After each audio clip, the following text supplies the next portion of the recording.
Good morning, VC. Jeff here. I am gonna show a few things that came in the mail recently. Hadn't been a whole lot, and but you know, these came in. This is pretty excited because this is some pre-orders here. But one of the things that I got in was another one of those Amazon deals that I'm always looking for, where I've got that program that monitors my wish list, and whenever a thing drops below a certain price threshold, it will alert me, and if I'm fast enough, I can get over there and get it. And I was able to do it this time. I picked up Finding the Sacred Heart by Dio. This is, of course, it's a great live concert. It's been released multiple times. This is a black vinyl issue double.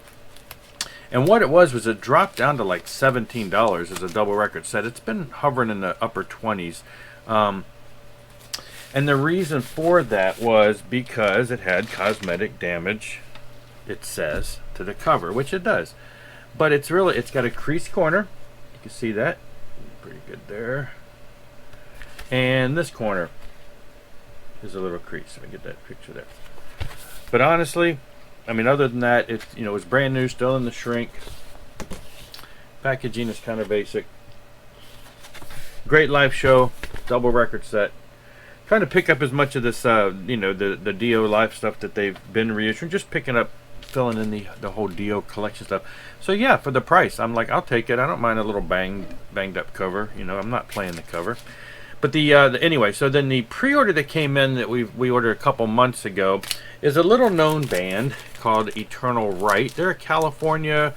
They come out of the glam metal type scene, glam rock at the time. You can see they got the look and everything there. Just I would relate them to something along the lines of like a Rat, maybe I don't want to say Poison, because Poison's a little more party rock at times, but this is kind of straightforward.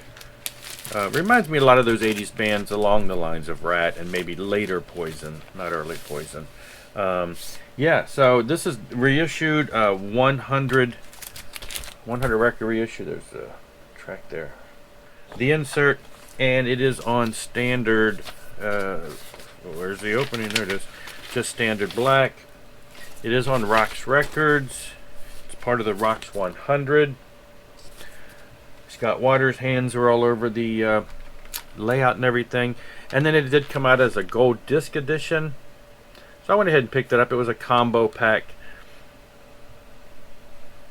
Keep that glare off of there. And I think the first 50 orders or so got this little hologram looking shiny sticker. And of course, as with the gold discs, the inside cover is the original, is the natural cover. You can get rid of that gold disc if you want. And then there's a gold disc. Now this album World Requiem was released in 1990. And so, to my knowledge, I'm pretty sure it never came out on vinyl. So this is the first time released on vinyl. It came out original CD and cassette, and I used to have the original CD. I think I sold it at some point because a handful of years ago, 2007, Rox Records released this anthology, and you can see it's autographed by a couple of the band members, and it is a double disc set.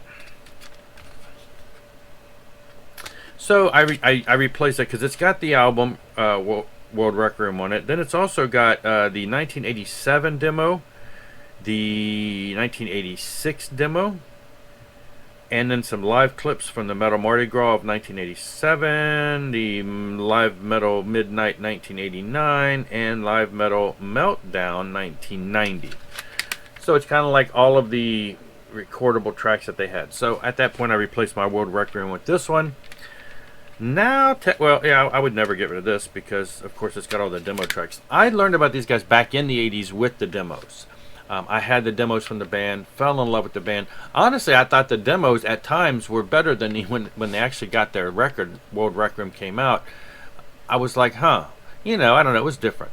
The demos, I thought I liked them a little better. So I'm glad to have the demos on here because I love them all, but it was just kind of like at the time, I'm like, they sounded better when they were on the demos. Maybe it was the roughness. I don't know. Some of the songs made it over. But anyway, so yeah. So now we've got an official vinyl and a new updated remastered by Rob Caldwell CD release.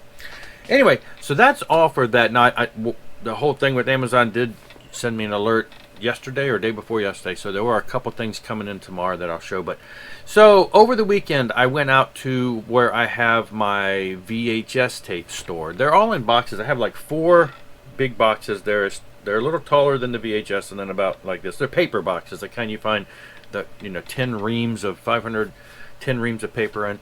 So I have like 4 or 5 of those boxes. A lot of them are homemade, where I took an old VHS tape and then bounced it over to my own.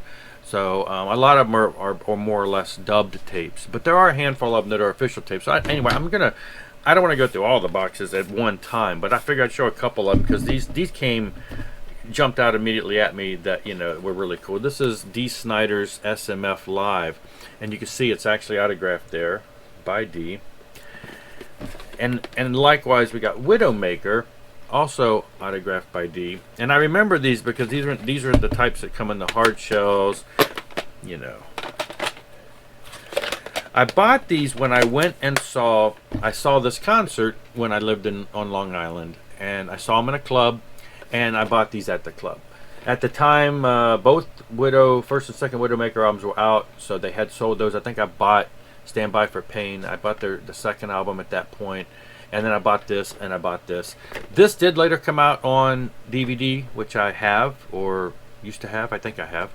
But anyway, it just reminded me, these were autographed copies of what I picked up at the concert that night, and it just made me flash back to, I remember leaving that concert, and just just kind of like it was an amazing show because they played, it was a bunch of young guys with Dee playing a bunch of the classic Twisted Sister stuff, and yeah, Dee Snider's SMF's Live, great stuff.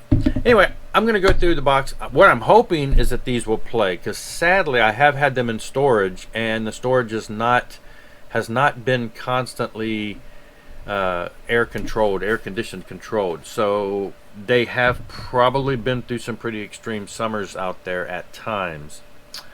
So I'm going to go down to like a thrift store or something, pick up a VHS player and give them. They look perfectly fine, but who knows? Maybe they're melted inside. I'm going to buy a VHS player, cheap one at a thrift store or something, and give them a spin and see how they play.